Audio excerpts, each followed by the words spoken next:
সাপ্তাহিক তাফসীর কোরআনের মজলিসে সাতজন তৌফিক প্রাপ্ত হয়েছি। এই জন্য আমরা মহান আল্লাহর দরবারে শুকরিয়া আদায় করি। আলহামদুলিল্লাহ। আমি আপনাদের সামনে আজ সূরাতুল বাকারা 151 এবং 152 আয়াত পাঠ করেছি।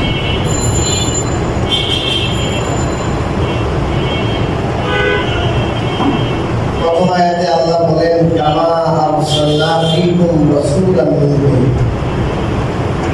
যেমনি ভাবে আমি তোমাদের মাঝে প্রেরণ করেছি একজন রাসূল তোমাদের থেকেই, ইয়াতলু আলাইকুম আয়াতিনা, যিনি তোমাদের কাছে আমার আয়াতসমূহ তেলাওয়াত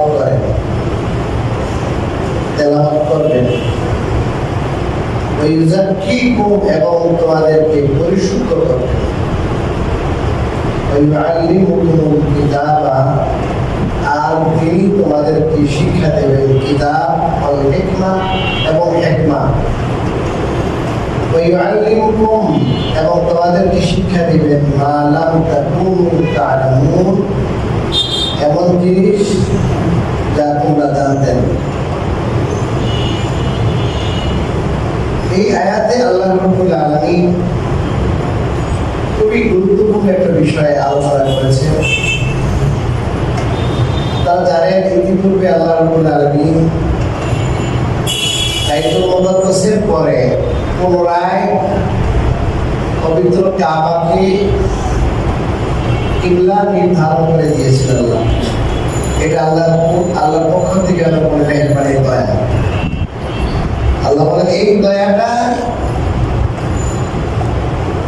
নতুন দয়া না, একমাত্র দয়া না, এই দয়াটা এমনই যেমন নাকি আল্লাহ রাব্বুল আলামিন তোমাদের মাঝে তোমাদের মধ্য থেকে একটা রাসূল পাঠিয়েছেন। এই রাসূলকে পাঠিয়েছেন আল্লাহ রাব্বুল আলামিন হযরত ইব্রাহিম আলাইহিস সালামের দুআর ফসল। অতএব এই রাসূলের কিবলা ওটাই হওয়া উচিত যেটা ইব্রাহিম আলাইহিস সালাম কি ছিল, কিবলা ছিল। ইব্রাহিম আলাইহিস সালামের কিবলা ছিল কোনটা? কাবা। আর রাসূল সাল্লাল্লাহু আলাইহি ওয়াসাল্লাম ইব্রাহিম আলাইহিস সালামের দোয়া কি? তো আল্লাহ যেমন তোমাদের প্রতি ইহসান করেছেন যে তোমাদেরকে সর্বোত্তম কিবলা কাবা শরীফ এটা তোমাদের জন্য নির্ধারণ করে দিয়েছেন। প্রত্যেক জাতির জন্য একটা কিবলা থাকে। তোমাদের কিবলা হলো পবিত্র কাবা, মসজিদে হারাম, মসজিদে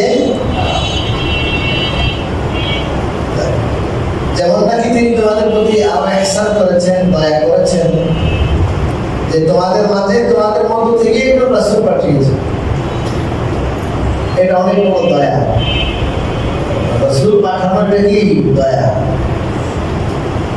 রাসূল না পাঠাইলে মানুষ তার জীবনের লক্ষ্য উদ্দেশ্য কি করতে পারে না। মুফাসসিরিন কেমন লিখেছেন, আল্লাহ যে বলেছেন এখানে তোমাদের মধ্য থেকে, এখানে একটা ইঙ্গিত হলো যে সমস্ত কাফের মক্কা ছিল, এরা তো আগের থেকেই রাসূলকে কি করতো, চিনত, জানতো, আলামী উপাধিতে তারা ভূষিত হয়েছিল। আল্লাহ বলেন তোমাদের মধ্য থেকেই তো রাসূল, তিনি তো তোমাদের কোনো অজানা অচেনা কোনো ব্যক্তি না, এই তোমাদের আগের থেকেই চেনা এবং জানা ব্যক্তি। অর্থাৎ তিনি যখন নবুয়তের দাবি করবেন তাহলে তার দাবিটা যথাযথ এটা তোমাদের বোঝার কোনো কি নেই, বাকি নেই। অতএব তার প্রতি তোমাদের কি ঈমান আনা করতে হবে। দ্বিতীয় কথা হলো রাসূল সাল্লাল্লাহু আলাইহি ওয়াসাল্লামকে আল্লাহ তাআলা তার স্বজাতির কাছে পাঠিয়েছেন। এটা যদি ভিন জাতির কেউ হয় তাহলে ওরা আপনার বুঝতে অসুবিধা হবে। ভিন্ন সমাজের, ভিন্ন জাতির, ভিন্ন দেশের, ভিন্ন কালচার, আল্লাহ তাআলা প্রত্যেক জাতির মাঝে আল্লাহ তাআলা ওই জাতির মধ্য থেকে একজন ব্যক্তিকে কি পাঠিয়েছেন, নবী করে পাঠিয়েছেন, যাতে করে ওই জাতির কালচার, ওই জাতির চিন্তা, ওই জাতির চেতনা, সংস্কৃতি এসব তিনি বুঝতে পারে, পাঁচটা কি করতে পারে, বুঝতে পারে। ভিন জাতি, ভিন দেশের মানুষ, ভিন্ন ভাষার মানুষ পাঠাইলে এটা ভালো করে তিনি দিন কি করতে পারবেন, পৌঁছাতে পারবেন, বুঝতে পারবেন। এই জন্য আল্লাহ তাআলা রীতি এবং নীতি সমস্ত রাসূলদের ব্যাপারে এটাই ছিল, প্রত্যেক সম্প্রদায়ের কাছে ওই সম্প্রদায়েরই একজন কি বানিয়েছেন, রাসূল বানিয়েছেন। ইয়াতলু আলাইকুম আয়াতিনা ওয়া ইউযাক্কিকুম ওয়া ইউআল্লিমুকুমুল কিতাবা ওয়াল হিকমাতা ওয়া ইউআল্লিমুকুম মা লাম তাকুনু তা'লামুন। আবার আল্লাহ এই রাসূলের ডিউটি বয়ান করেছেন, তার ডিউটি। প্রথম ডিউটি হলো ইয়াতলু আলাইকুম আয়াতিনা। রাসূলের প্রথম ডিউটি, প্রথম দায়িত্ব হলো আমার আয়াত সমূহ তোমাদের কাছে যথাযথভাবে, বিশুদ্ধভাবে তেলাওয়াত করে শোনানো। রাসূলের প্রথম দায়িত্ব হলো আল্লাহ যে সমস্ত আয়াত তার প্রতি নাযিল করেছেন এগুলো কি করা, তেলাওয়াত করে শোনানো, শেখানো।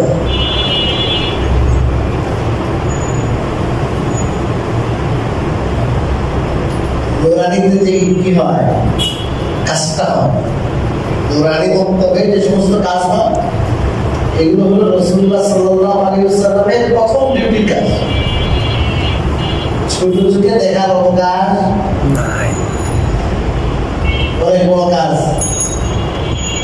কোরআনে কারীমকে বিশুদ্ধভাবে কি করা, পাঠ করা, কোরআনে কারীমকে বিশুদ্ধভাবে পাঠ দান করা, এটা রাসূলুল্লাহ সাল্লাল্লাহু আলাইহি ওয়াসাল্লামের প্রথম ডিউটি, প্রথম দায়িত্ব। অবহেলার ছবি দেখার কোনো অবকাশ। দুই নম্বর ওয়া ইউযাক্কিকুম, আল্লাহ বলেন তার দ্বিতীয় দায়িত্ব হলো তোমাদেরকে পরিশুদ্ধ করবে। কিসের থেকে পরিশুদ্ধ করবে, তোমাদেরকে শিরক থেকে, আধ্যাত্মিক রূপ থেকে, কুচরিত্র থেকে। মানুষের কিছু কি আছে, অভ্যাস আছে। যেমন একটা অভ্যাস হলো মানুষ নিজেকে অনেক বেটার, ভালো মনে করে। সে চিন্তা করে আমি তো সবচেয়ে ভালো, আমি অনেক বড় লোক। এই যে বড় মানুষই আছে না, এটা খুব খারাপ। রাসূলুল্লাহ সাল্লাল্লাহু আলাইহি ওয়াসাল্লাম এটা তার জাতির মাঝে, উম্মার মাঝে মেহনত করে ওই দোষটা, আধ্যাত্মিক যে দোষ, লোভ, ওটা কি করবেন, আমি ভালো। রাসূলুল্লাহ সাল্লাল্লাহু আলাইহি ওয়াসাল্লামকে আল্লাহ মেরাজে নিয়ে গেছেন। কোন নবীকে এই মর্যাদায় আল্লাহ ভূষিত করেন নাই। তবে আল্লাহ কি বলেছেন, সুবহানাল্লাযী আসরা বিআবদিহি লাইলাম মিনাল মাসজিদিল হারাম। পবিত্র ওই সত্তা যিনি রাত্রে ভ্রমণ করিয়েছে, তার বান্দাকে নিয়ে ভ্রমণ করেছে, সফর করাইছে রাত্রের কিছু অংশে। আল্লাহ বলেছেন তার বান্দাকে, তার গোলামকে। একজন মানুষের সবচেয়ে বড় মর্যাদা হলো সে আল্লাহর গোলাম হতে পারে, বান্দা হতে পারে। এখানে কিন্তু আল্লাহ প্রিয় প্রিয় বান্দাও এরকম শব্দ বলে নাই, হাবিব, খালিল, ওরকম মায়া মমতা আসল কোনো শব্দ আল্লাহ জীবনে নেই, বলেন নেই। একটা মানুষ সে বন্দা হতে পারে, বন্দা হবে বন্দা। আমার উস্তাদ শেখ ইসলাম আল্লামা আহমদ শফি রহমতুল্লাহ এটা ওনার গরিব যারা, আমরা যারা গরিব ছিলাম, অনেক ডাক্তার উনি জমাইতেন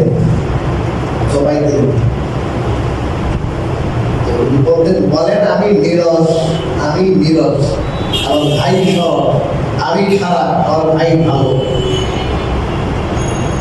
তারপর সবাই দুনিয়াতে লাইফ তুইটা নিয়েছে আমি ভালো, আর সব খারাপ আমি ভালো। যত মানুষের কত ত্রুটি আছে, সব ত্রুটি দিকে তার ঝোঁক আছে, নিজের ত্রুটির দিকে তার কোনো কি নেই, কোনো খেয়াল নেই, কোনো ভূমিকা নেই। হাঁটার সময় জমিনে পা রাখে না, টুটিয়ে ভরা, দুষে ভরা, এটা দেখে না, শুধু মানুষেরটা কি করে, মানুষেরটা দেখে। কোন দিকে আসে নাই, যখন মানুষের মধ্যে গুণ আসে, আধ্যাত্মিক রূপটা চলে যায়, তখন শুধু তার দুধ দেখে দুধ।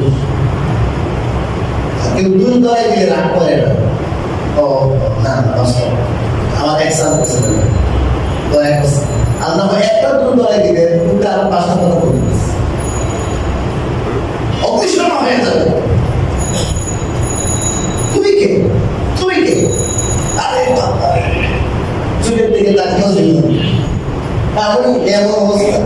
কেন মানুষের যে আপনার সৃষ্টির জায়গা আছে না, মজ্জাগত ভাবে কিন্তু আগুন আছে, আগুন।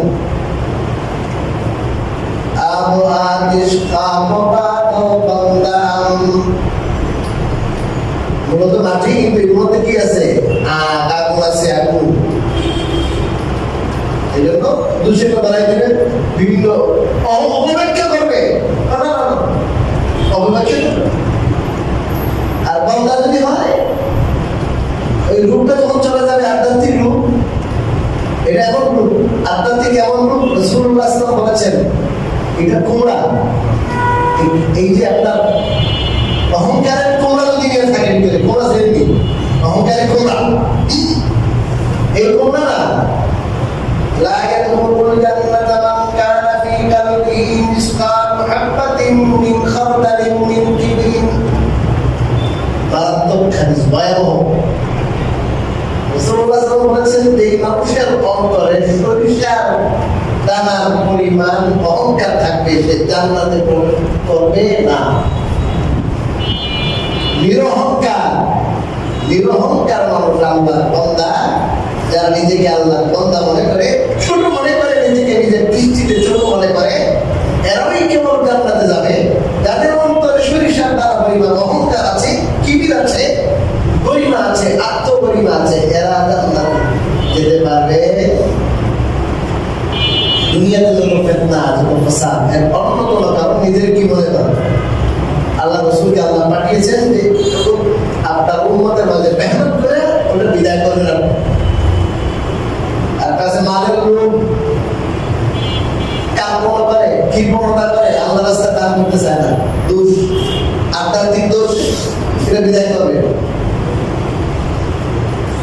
বুঝলেন না? দুনিয়ার ভালোবাসা, কিসের ভালোবাসা? দুনিয়ার প্রাধান্য দেওয়া, আখিরাতের আমল করতে ভালো লাগে না।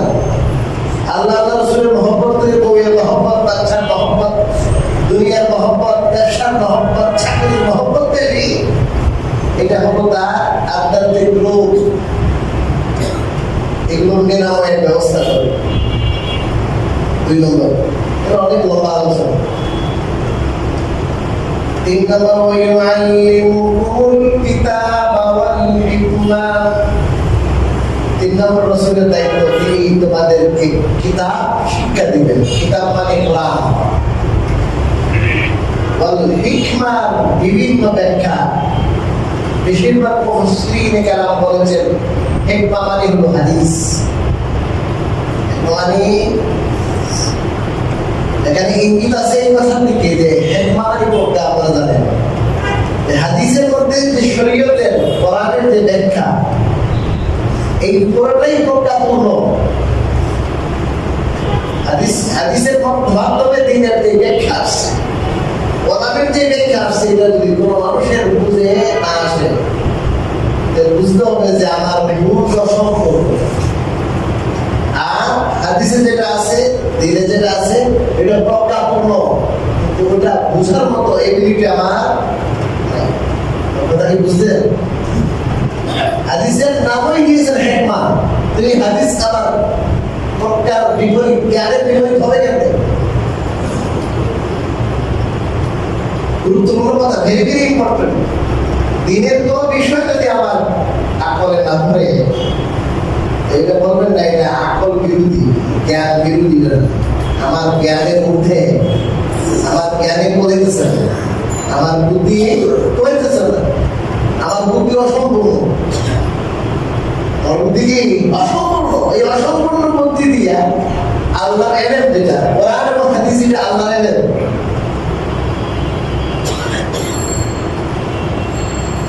100 টাকা বুঝলেন না?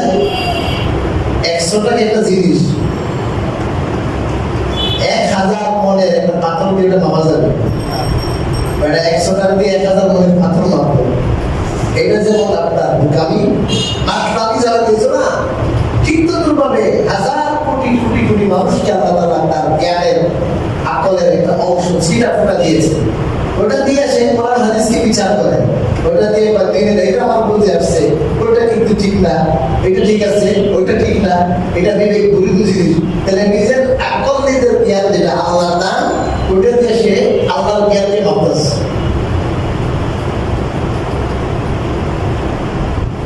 কোন কোন মুফাসসিরিনে কেরাম বলেছেন হিকমা মানে আসরারুল শরীয়ত, দ্বীন আর শরীয়তের যে গোপন ভেদ আর রহস্য, এই রহস্যকে উদ্ঘাটন করবেন, বুঝাইয়া দেবেন।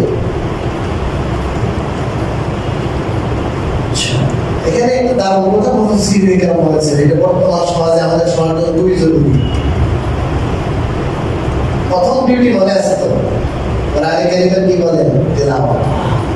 আর 3 নম্বর ডিউটি বললেন যে কোরআনে কারীম শিক্ষা দান, অর্থাৎ কোরআনে কারীমের অর্থ কি করে দিবেন, বুঝাইয়া দিবেন।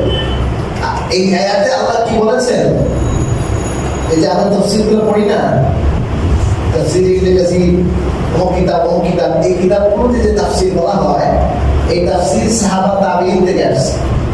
কোন কোন আয়াতের তাফসীর সরাসরি হাদিসে আছে। এই সাহাবা বলেন, তাবেঈ বলেন, রাসূলুল্লাহর সরাসরি হাদিসে যেটা আছে, এই সবগুলো আসলে রাসূলুল্লাহ সাল্লাল্লাহু আলাইহি ওয়াসাল্লাম থেকে শেখা। সাহাবাগণ যেটা শিখছেন, তাবেঈন যেটা শিখছেন, সাহাবাদের থেকে ওটা। আর এটা ব্যাখ্যাটা রাসূল করেছেন। এক কথায় কোরআনে কারীমের ব্যাখ্যা এবং বিশ্লেষণ যেটা, ওটা হলো তার 3 নম্বর ডিউটি। আর প্রথমটা ব্যাখ্যা নাই, শুধু কোরআনের কি তেলাওয়াত। এটা বোঝা গেল কোরআনে কারীমের শুধু তেলাওয়াত, নির্দিষ্ট তেলাওয়াত, এটা সবের কাজ। যারা বলে কোরআনে কারীমের অর্থ না বুঝলে কোরআনে কারীম তেলাওয়াত করলে কি হয় না, সওয়াব হবে না, এটা গুমরাহি, এটা বিভ্রান্তি ছাড়া কিছু নয়। এটা রাসূলের তো মুস্তাকিম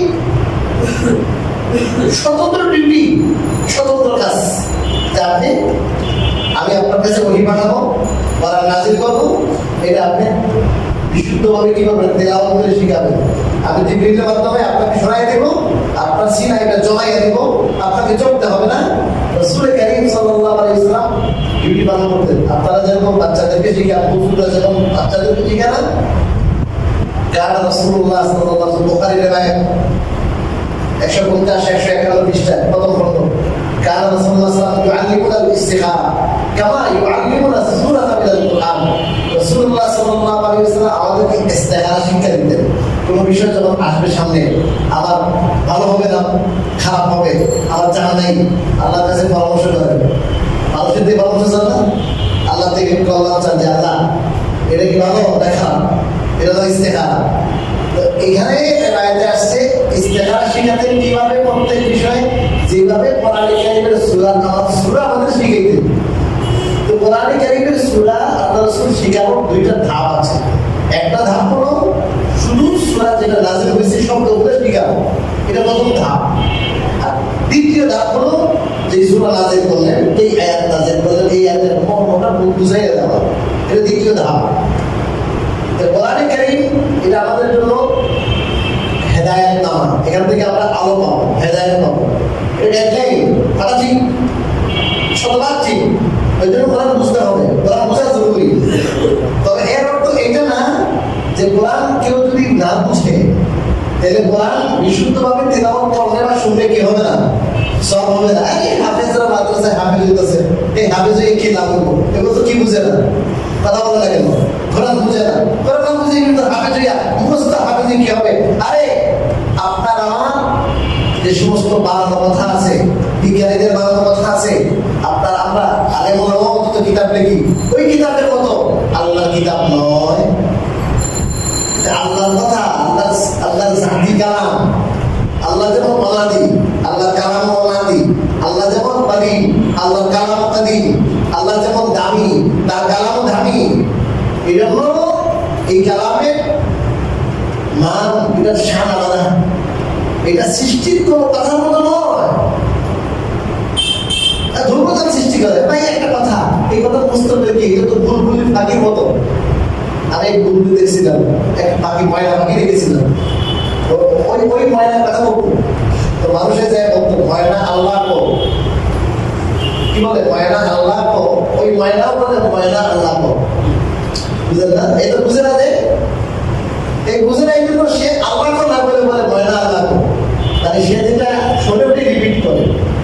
তো অনেকের ধারণা ওই ময়না আল্লাহ কো বললে যেমন সে ময়না আল্লাহ কো বলে, কিছুই বুঝে না, শুধু শুনে শুনে রিপিট করে। তো কোরআনে কারীম শুনে শুনে রিপিট করলে কায়দা কি? আরে আপনি কি ওই ময়না আল্লাহ পাইছেন? না, এটা আল্লাহ কালাম, আল্লাহ কালাম। এই জন্য এই ব্যাপারে অনেকে পূর্ণতার সৃষ্টি করে, তার দৃষ্টিকোণ কি অবাক পন্ডিত, এরা এই কথাগুলো বলে।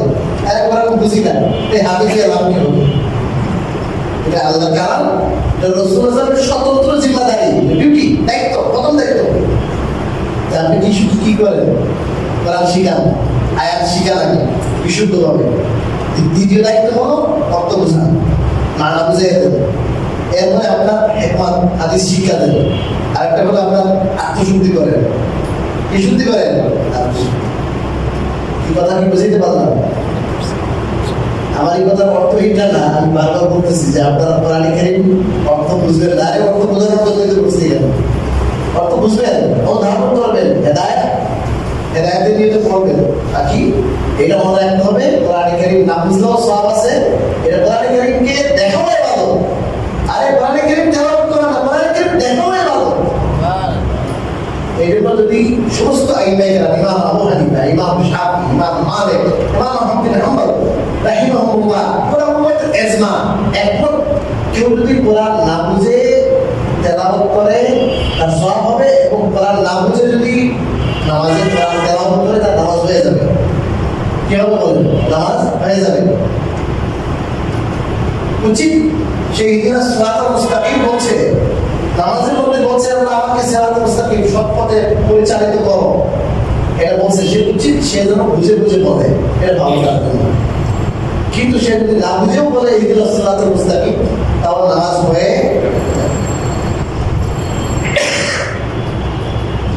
وَيُعَلِّمُكُم مَّا لَمْ تَكُونُوا تَعْلَمُونَ। আর এমন এমন জিনিস শিখাবেন যেটা তোমরা জানতে। এই উম্মি জাতি মক্কার মানুষের কিছুই জানতো না। আর আল্লাহ তাআলা রাসূলকে পাঠাইলেন আরশে আজিমের উপর থেকে এমন এমন জ্ঞান আল্লাহ দিলেন যে বান্দা, তোমার আমি এই জন্য বানাইছি, তুমি আমারে পাইতে চাও, এটা করো, এটা করো, এটা করিও না। আরে তুমি মাটির নিচে যাইবা, তোমার জন্য এটা থাকবে, ওইটা থাকবে, সব ডিটেলস বলে দিচ্ছে। যেটা জানতে জানার কোনো উপায় নেই।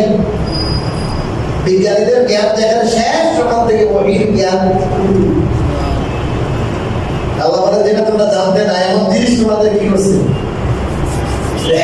তোমাদের প্রতি কি দয়া, দয়া। তো টাকা নাই, বেনিফিট নাই, লাভ নাই, তোমাদের কি করতেছেন তিনি এমন জিনিস জানাই দিলেন, এই সমস্ত জিনিস তোমরা জানতে এবার আল্লাহ বলেন ফাকুরুনি আযকুরকুম ওয়াশকুরুলি ওয়ালা তাকফুরুন। তোমাদের প্রতি আমি এত বড় ইহসান করলাম, তোমরা নিজের জীবনের উদ্দেশ্য জানো না, তোমাদের গতিমতি কিচ্ছু তোমরা জানো না। তোমাদের প্রতি এত বড় ইহসান করলাম, এই পৃথিবীর সর্বোত্তম ব্যক্তিকে তোমাদের জন্য রাসূল হিসেবে মনোনীত কইরা তোমাদের সামনে তোমাদের জীবনের মাকসাদ বুঝিয়ে দিলাম, আমার পরিচয় তুলে ধরলাম। হ্যাঁ, তোমরা তোমাদের গন্তব্য এখন বুঝতে পারবা, এত বড় ইহসান করলাম। অতএব তোমরা আমার স্মরণ করো, তুমি আমার কি করো, স্মরণ করো। স্মরণ করলে আর আমিও তোমাদেরকে কি করবো।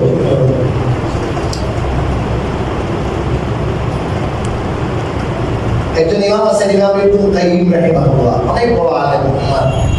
উনি বলেছেন জিকিরের তো বহু ফায়দা, জিকিরের যদি আর কোনো ফায়দা উপকারিতা নাও থাকে, যদি একটা মাত্র ফায়দা এইটা, তা এরা খুশি। আমরা কে এত ছোট, এত ক্ষুদ্র, নাপাকির ট্যাঙ্কিকে করতেছি না? আমরা এই আল্লাহ কত মহান, মহিয়ান করিয়ার আল্লাহ।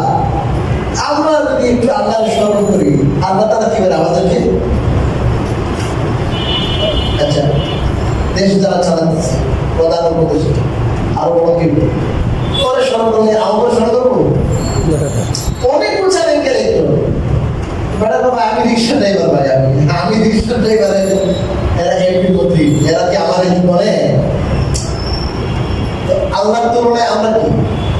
কিন্তু আল্লাহ বলেন তুমি ধনী হো আর গরিব হো, আরবি আর আজমি, তুমি আমার স্মরণ করো না, আমি তোমার কি করবো?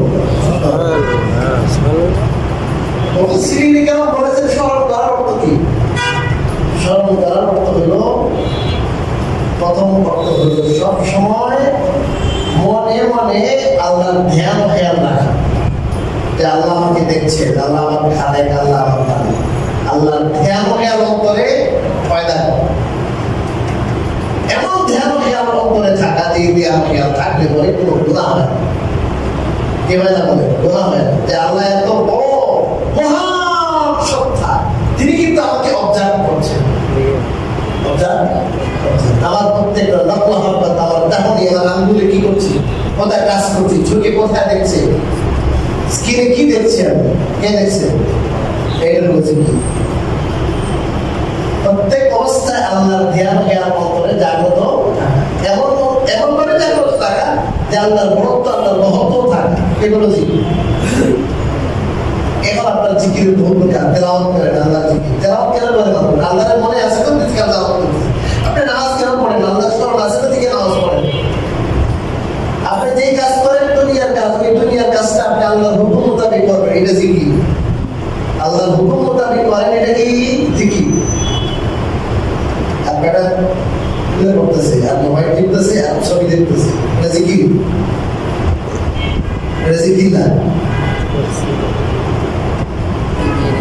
জিকিরের মূল জিনিসই হলো আপনার অন্তরের মধ্যে গভীরভাবে অন্তর দিয়ে আল্লাহকে উদ্ভাবন করা, আল্লাহর কথা স্মরণ করা।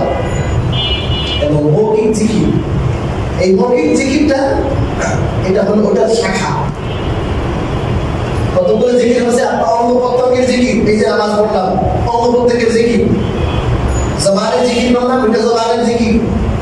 অন্তরে আল্লাহর বড়ত্ব মহত্বের কথা মনে আছে, আল্লাহর কথা স্মরণ আছে, এটা অন্তরের জিকির। হাদিস শরীফে রাসূলুল্লাহ সাল্লাল্লাহু আলাইহি ওয়াসাল্লাম আল্লাহর পক্ষ থেকে বলেন, ফাইন যাকারনি ফি নাফসি যাকারতুহু ফি নাফসি।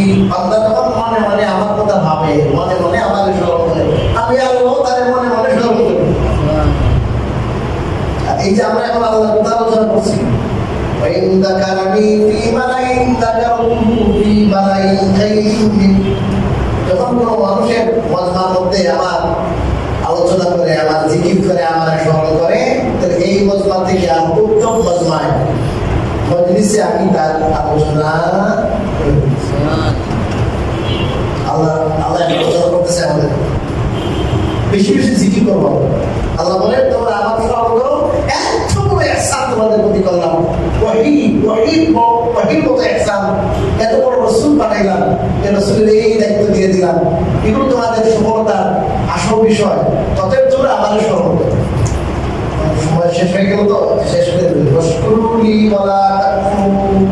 এই আয়াতের ব্যাখ্যা মনে মনে রাখবে সময় শেষ স্টেশন আছে ওয়াশকুরুলি আর তোমরা আমার শুকরিয়া আদায় করো ওয়ালা তাকফুরুন না শুকরি আমি এত বড় ইহসান করলাম শুকরিয়া কি হবে তাহলে যে দিন আর যে শরীয়ত দিলাম যে রাসূল দিলাম এই রাসূলের পূর্ণ আনুগত্য করো রাসূল জানিয়ে আসছেন এই কোরআন দেওয়া শিখো কোরআনের আপনার শিক্ষা দিয়েছে ওই শিক্ষা তোমরা ধারণ করো আধ্যাত্মিক যে আপনার যে দীক্ষা যেটা ওটাও তোমরা ধারণ করো এটা হলো শুকরিয়া আমার শুকরিয়া দেয় শুকরিয়া হলো একটা অন্তরের শুকরিয়া আর একটা হলো মানুষের দেহের শুকরিয়া অন্তর্বর্তনের শুকরিয়া আর একটা হলো জবানের শুকরিয়া জবানের শুকরিয়া আলহামদুলিল্লাহ এটা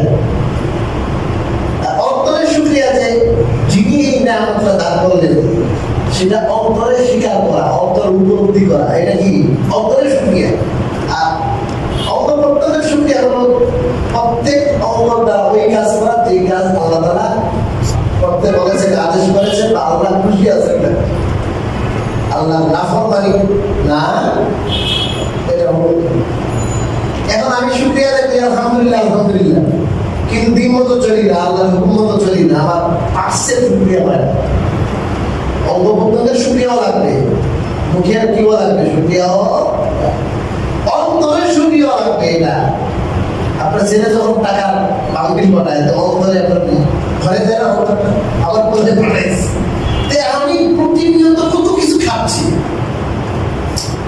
না কত কিছু খাইতেছি এটা ফিল কর অনুভব কর যেটা আমার মহান আল্লাহ তরমুজটা যাবে খেলাম হয়তো আমি 150 আসলে কিনে আছি কিন্তু তরমুজটা ভালোই চিনতে আল্লাহ বলেছে এই ভুট্টা আমি খেলাম এই ভুট্টা ভালোই চিনতে আল্লাহর কাছে এরকম প্রত্যেকটা নিয়ামত আল্লাহর পক্ষ থেকে বিরাট দান সেটা অন্তর দ্বারা ভালোভাবে উপলব্ধি করলে তারপরে আমার কিন্তু কি আসবে আমার বিবেক যদি থাকে বলবো যে ভাই এত বড় দান কিন্তু আল্লাহ অতএব আমার শরীরটাকে আল্লাহর কাছে কি করবে আল্লাহ হুকুমের বিরুদ্ধে আমি মুক্তি তখন শুকিয়ে কি হবে বের আল্লাহ রাব্বুল আলামিন আমাদেরকে তার শরীর বুঝার একটা আসল দিকে হেফাজত করে দাঁড়িয়ে